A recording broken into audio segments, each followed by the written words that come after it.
In the second week of June 2026, India was pushed into one of the most difficult and painful moments of the year. Three Indian sailors lost their lives in the Gulf of Oman after American forces struck a commercial tanker. They were not soldiers. They were not part of any war. They were ordinary, hardworking Indians doing their jobs far away from home in one of the most dangerous shipping routes in the world. Their deaths were not just a diplomatic issue. And that tragedy raised a question that was simple, painful, and impossible to ignore. What does strategic partnership really mean if one partner can kill the citizens of another in international waters and then respond without a real apology? The same Western journalists who lecture India about human rights do not appear to notice the human rights of the sailors, Aditya Sharma, or Shivanand Chaurasia, or Padnala Suresh. In the same troubled waters, another incident showed what responsible power is supposed to look like. On June 14, 2026, an Indian-flagged mechanized sailing vessel named MSV Virat 1 ran into serious trouble off the coast of Oman. The vessel was carrying 14 Indian crew members when it suffered a mechanical or engine failure around 80 nautical miles east of Ras Al Had. The situation quickly became dangerous. The ship began sinking, and the crew had to abandon the vessel. This was the kind of moment where every minute mattered.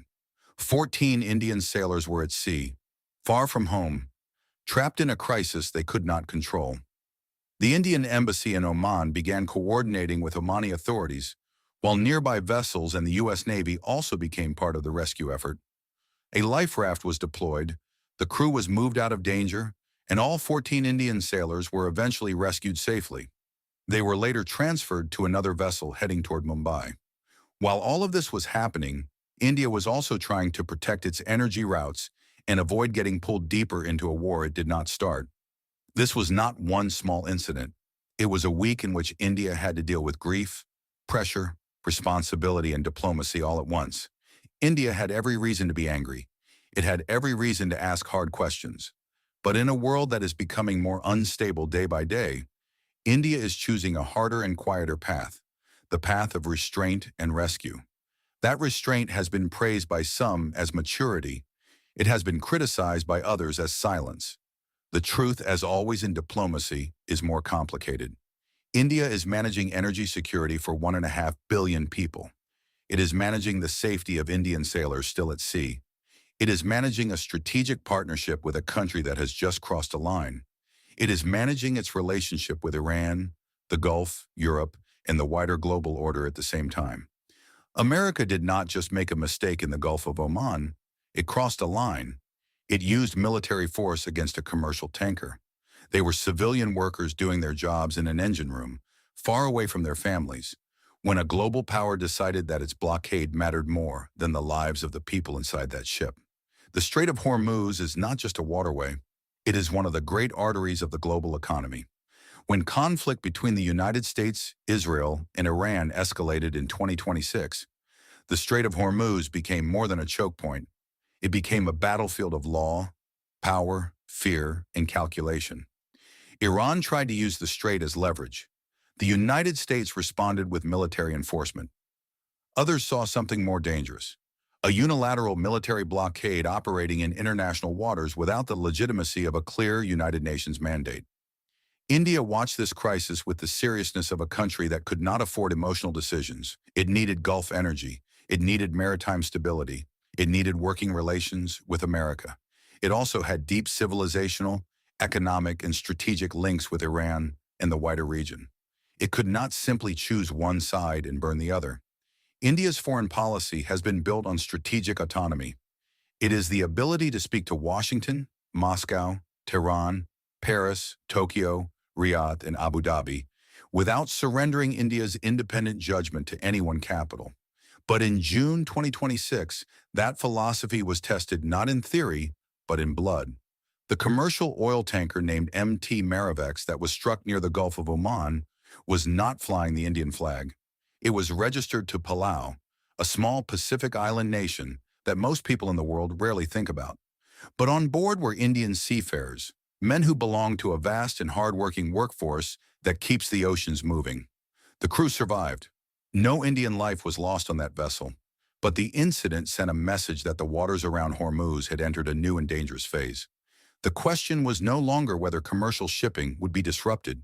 The question was how many civilian workers would be placed in the line of fire before the world remembered that tankers are not abstract objects. They are workplaces. They are homes at sea. They carry engineers, cadets, officers, and ordinary men earning a living far from their families. Later, another ship was struck. This one was the MT Setabelo, also flagged to Palau. On board were 24 Indian crew members. The vessel became the center of a tragedy that India will not forget easily. 2 days later, on June 11th, another vessel, MT Jalveer, was hit. It was flagged to Guinea-Bissau and had 20 Indian crew members on board. This time, all 20 survived and were evacuated with the help of Omani authorities. The relief was real, but so was the pattern. 3 vessels, Indian crew members on each. Commercial shipping turned into a theater of military enforcement. Families in India waiting for calls that might never come. The flags of these ships tell their own story. Palau, Guinea-Bissau, small nations whose registries are used in the complex world of maritime commerce. But the skilled workforce inside those ships came from India. That is because India is one of the world's great suppliers of seafarers. Indian sailors work on vessels registered across the planet. They serve under flags that are not their own, transport cargo they do not own, and sail routes determined by companies, states, and markets. Washington's response to all of this exposed the arrogance that often hides behind the polished language of partnership. Instead of beginning with humility, accountability, and a real apology, America defended its actions and treated the deaths of Indian citizens as if they were a side effect of its own military campaign. That is where the imbalance became impossible to ignore. This is where much of the world has grown tired of being lectured by hypocritical capitals. Too many countries speak of international law when it protects their interests and ignore it when it limits their actions. Too many leaders speak the language of peace while feeding the machinery of escalation. India has watched this hypocrisy for decades. This does not mean India is naive. It has fought wars, conducted cross-border operations, built deterrence, tested advanced systems, and expanded its defense industry with remarkable speed. India knows the language of strength, but it also knows that strength without restraint is not strategy. And while India was managing the crisis at sea, another front was opening on land. In March 2026, the Indian government introduced the Foreign Contribution Regulation Amendment Bill in the Lok Sabha. The bill concerned the regulation of foreign funding to non-governmental organizations. Its central idea was that if an organization lost its FCRA registration, assets created through foreign contributions could come under a designated authority for management or disposal. The government's argument was that foreign-funded assets should not continue operating outside the legal framework after the license that enabled them had been canceled. This is not an unusual concern for a sovereign country. Every serious state regulates foreign money. The United States does. European countries do. Democracies across the world maintain laws to monitor foreign influence, political funding, religious funding, lobbying, and civil society finance. India, with its size, diversity, security challenges, and long experience of external interference, has every right to examine how foreign funds are used within its borders. Yet the reaction from parts of Washington was unusually aggressive. American lawmakers and religious lobby groups became active. Some voices in the United States framed the bill as a threat to Christian organizations linked to foreign funding. The language moved quickly from concern to pressure. Here again, the question was not whether the Indian law deserved debate. It did. But that debate belongs inside India. It belongs in India's parliament, India's courts, India's media, and India's democratic process. Not in the hands of foreign politicians trying to protect their own interests. What is not legitimate is the assumption that Washington has a special right to shape Indian domestic legislation. India is not a protectorate. It is not some post-colonial administrative zone waiting for approval from a foreign capital. Foreign governments cannot claim the moral high ground while trying to preserve their own networks of influence inside another democracy. This is where the unfairness of the global order becomes visible again. When Western countries regulate foreign influence, They call it national security. When India regulates foreign funding, they call it intolerance. And India is unwilling to accept lectures that come wrapped in selective concern. All of this has arrived at a moment that is already loaded with diplomatic weight. Prime Minister Modi is in France. He arrived for the G7 summit in Evian, where the world's most powerful democracies are gathering to navigate a global order that, by almost everyone's admission, is no longer working as it was designed to. Modi also visited Slovakia, the first Indian prime minister to do so in 33 years. Slovak Prime Minister Robert Fico looked at Modi and spoke plainly about what he saw. "I cannot omit the political stability which you represent, Mr. Prime Minister, in India," Fico said. "I congratulate you to the fact that you are the longest-serving Prime Minister in India. Consecutively for 12 years, in such a difficult environment, when you have so many political parties in such a comprehensive environment, this is like a political miracle." He praised India's economic growth, its digital transformation, and its advances in artificial intelligence. Recently, Canada's Prime Minister Mark Carney gave a speech that people in governments around the world are still talking about. He said something about India. Carney said the G7 summit in France matters because India is there, not as a guest to be managed, as a power whose voice the world actually needs. He said middle powers have a choice. They can come together and build something of their own. A third path, he called it. A third path with impact. India has been walking that third path since years. Non-alignment, strategic autonomy, speaking to Washington and Moscow and Tehran without taking orders from any of them. For decades, Western commentators called this weakness. They called it fence-sitting. They asked India repeatedly, "Which side are you on?" Now, the Prime Minister of Canada is standing at one of Europe's oldest universities and describing India's foreign policy as the model the world should follow. Nothing changed about what India was doing. The world finally caught up to understanding why India was doing it. That is not a small moment. That is 75 years of India being right, finally getting acknowledged out loud. But at Evian, the meeting the world is watching has not happened yet, and it is with Donald Trump. Modi and Trump have not sat across from each other since before Operation Sindoor. In the months between, the relationship accumulated weight. Trump invited Modi to Washington. Modi declined, citing commitments in India. There is more. France announced a 3% digital tax on American technology companies. Trump arrived in France already unhappy about it.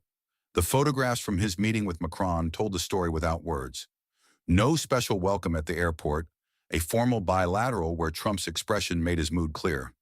The digital tax dispute is adding a layer of antagonism to this summit that nobody planned for. The possibility that Trump walks out early, as he has done before, is not being dismissed by anyone watching closely. India is watching all of this, because the meeting with Modi sits inside a summit that is already strained. On June 15th, the United States and Iran announced they had reached a peace agreement, declaring the immediate and permanent termination of military operations on all fronts, including in Lebanon. Trump confirmed it on Truth Social. Ships were told to start their engines. The Strait of Hormuz, he said, was open. The official signing ceremony is set for June 19th in Geneva. While this marks a critical milestone, international mediators emphasize that this document functions as a preliminary framework rather than a final peace treaty. Trump needs a major geopolitical win to cement this peace. When Modi and Trump finally sit across from each other, the power dynamic will be undeniably different. With the Strait of Hormuz finally reopening, India's strategic position becomes completely unmatched. The energy corridors are clear, global trade routes are revitalized, and India sits exactly at the center of this new global supply chain. The old order, where manufacturing flowed through China and raw materials flowed through choke points controlled by American naval power, is being redesigned. India has just entered the global manufacturing top 5. Between 1960 and 2015, 55 years, India's manufacturing output grew from roughly $3 billion to $328 billion. Then between 2015 and 2025, India added nearly another $170 billion in a single decade. In 10 years, India added almost as much manufacturing output as it had accumulated in the previous 55. The result is that India has now surpassed South Korea. 20 years ago, India was not a manufacturing country. It was a software country, IT services, outsourcing, digital exports. Manufacturing was the gap in India's economic story, the piece that had never quite come together. That gap is closing. The trajectory points further. If current growth rates continue, India could cross $1 trillion in manufacturing output before the end of this decade, which would place it ahead of Japan and make it the world's third largest manufacturing economy. A country that builds things needs stable energy. It needs open sea lanes. It needs the Strait of Hormuz open, Iranian crude available, and Chabahar functional. The world's biggest companies are moving their factories out of China. Not completely. China is too large and too deep to abandon overnight, but the direction is clear. After the pandemic exposed how dangerous it is to depend on one country for everything, Western companies started looking for alternatives. India became the most serious answer. Apple assembled 55 million iPhones in India in 2025. That is a 53% increase from the year before. 1 in every 4 iPhones made anywhere in the world is now made in India. Apple's goal is to manufacture most iPhones sold in the United States from India by the end of 2026. Foxconn and Pegatron now run major production lines across Tamil Nadu and Karnataka. India's total smartphone production crossed $60 billion in the last financial year alone. Samsung is moving assembly to India.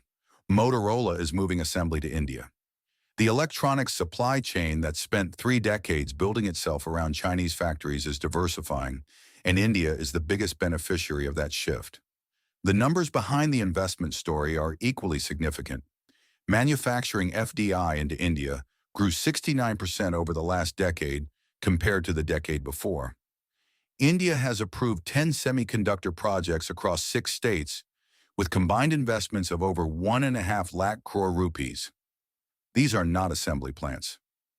These are the facilities that make the chips that go inside every phone, every car, every weapon system, and every AI data center.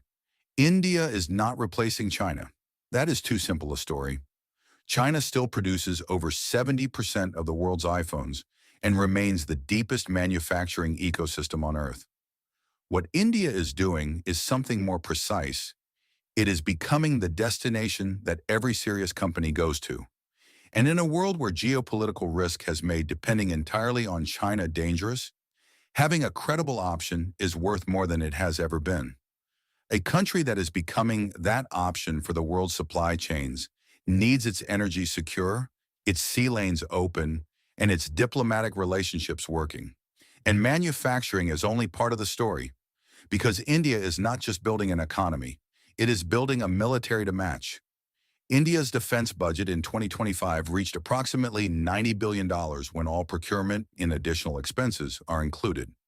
Defense exports crossed $4 billion by the end of 2025, up from under $1 billion just a decade ago. After Operation Sindoor demonstrated that India's missiles could hit 11 Pakistani air bases with precision, over 80 countries sent inquiries about Indian military technology. BrahMos orders arrived. Cyprus became a likely 4th buyer. The world noticed that Indian weapons work in real combat, not just on paper. India spends roughly 2% of its total budget on defense. That number looks modest. What it produces is not. Now look at what is happening on the other side of the border, because it tells you something important about how the region is changing.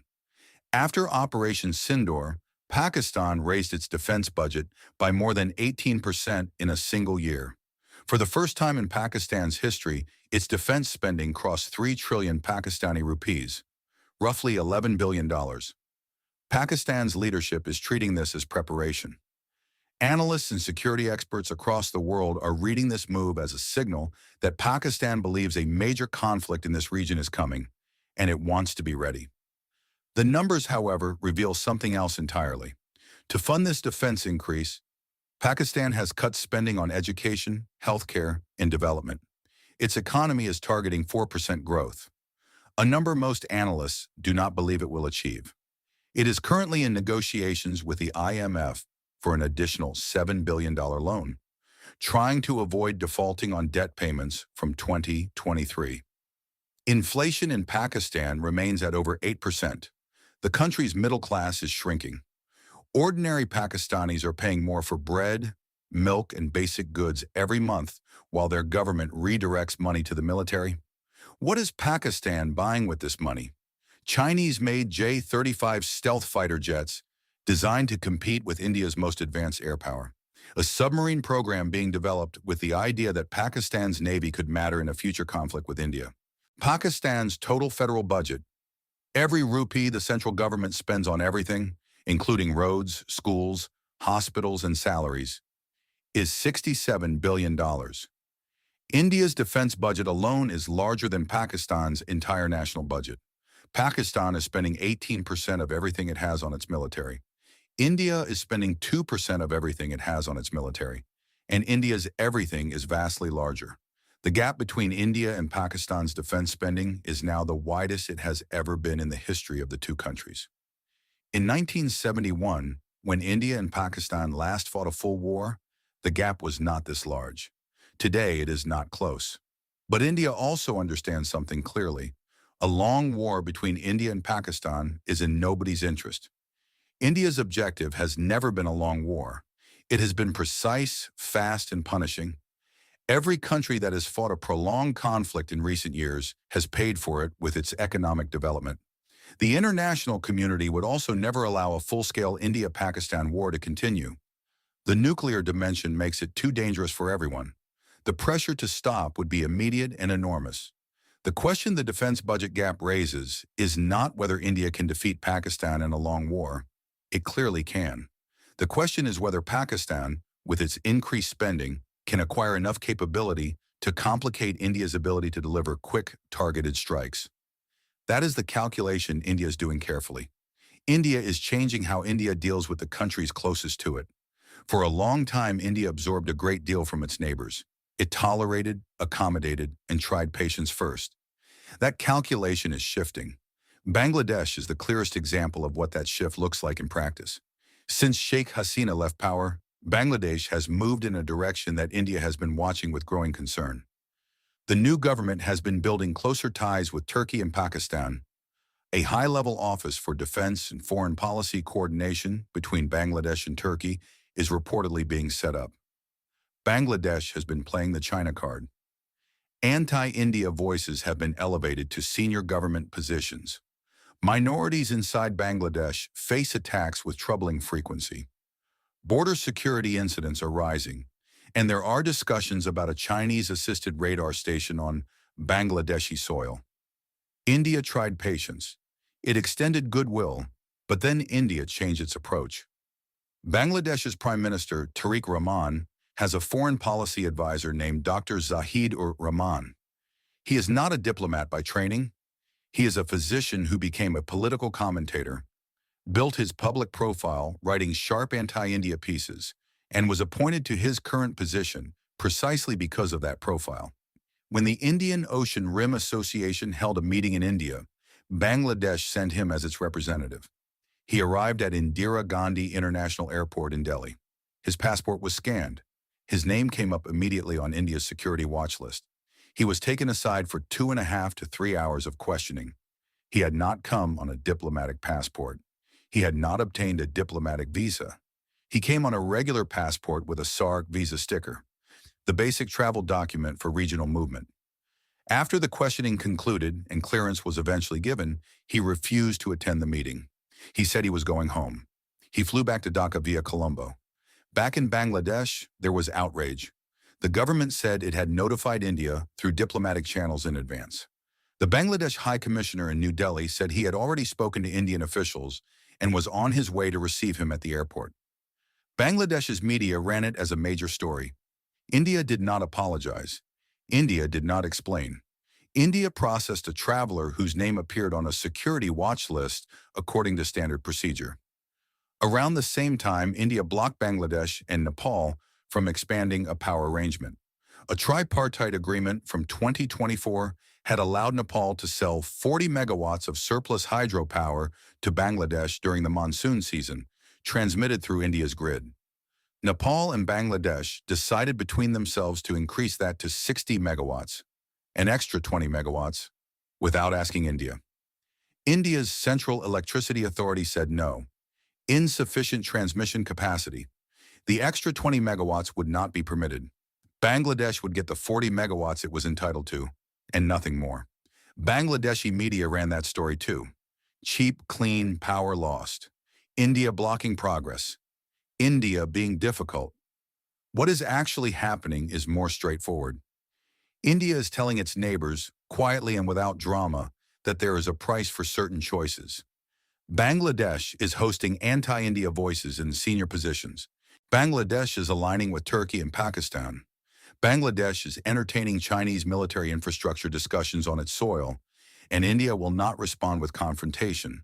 It will respond by tightening things. Small, calibrated, deliberate. The Ganga Water Treaty expires in December 2026. When that negotiation begins, Bangladesh will remember these months. Every country in the neighborhood that has been testing India's patience is now starting to feel the heat. That is what 75 years of strategic autonomy looks like when it finally starts to pay off. Thank you for watching this through to the end. If this video gave you something to think about, share it with someone who needs to see it. We will see you in the next one.